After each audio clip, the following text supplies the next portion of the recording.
Hi guys, my name is Marissa and welcome back to my channel. In today's video, I'm going to be showing you how I meal plan.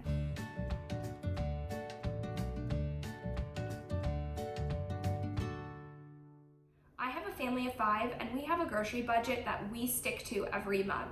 It's my responsibility and our family to make sure that we're not going over the grocery budget because I'm the one that does all of the shopping. This is the process that I have come up with to make sure that we are utilizing the groceries that we've already purchased and staying within our budget. The first step in my process is to inventory your current dairy, meat, and produce.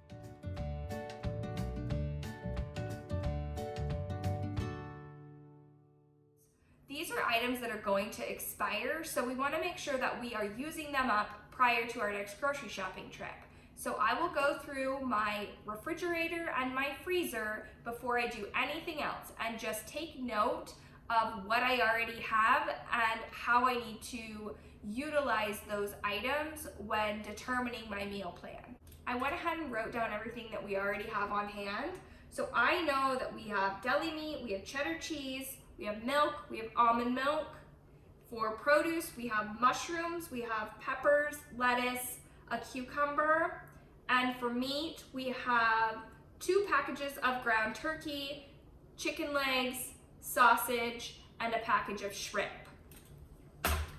These are the items that I know that I'm going to incorporate into my meal plan.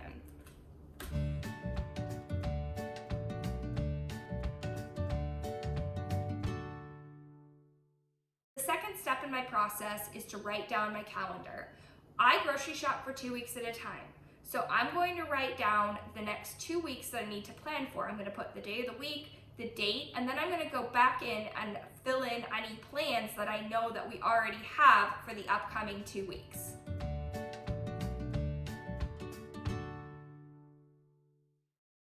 The third step in my process is to fill in my stand-in meals. I have 4 standby meals. My family likes them, they're easy to prepare, and typically they're ingredients that I already have on hand. So for our household, our stand-in meals are tacos, spaghetti, homemade pizza, and rice bowls.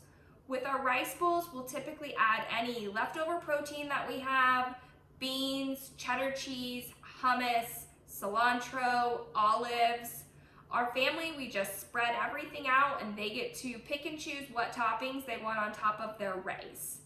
With those 4 stand-in meals, I will pick 2 for each week and I will fill them in. So for the first week, it might be tacos and spaghetti, and the second week, it'll be rice bowls and pizza.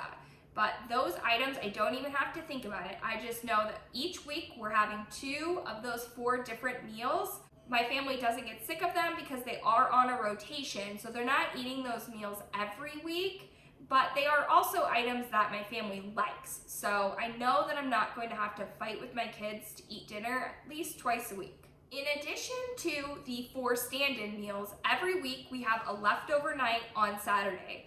So I already know every Saturday I don't have to think about what we're doing for dinner because we're going to eat through the leftovers that we've accumulated throughout the week.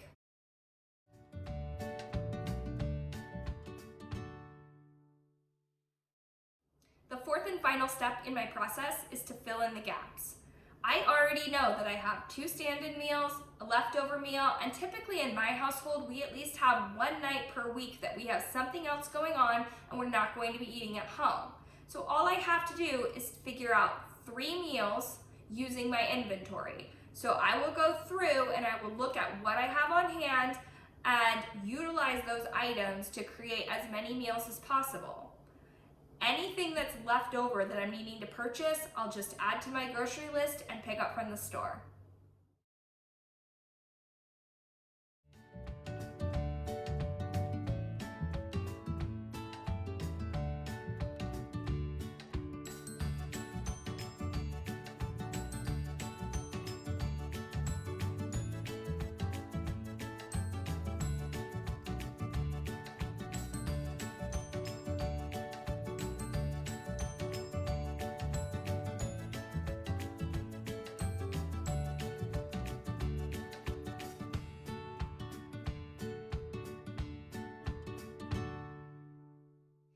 you have any meal planning tips on how you simplify the process while sticking to a budget, please comment them down below.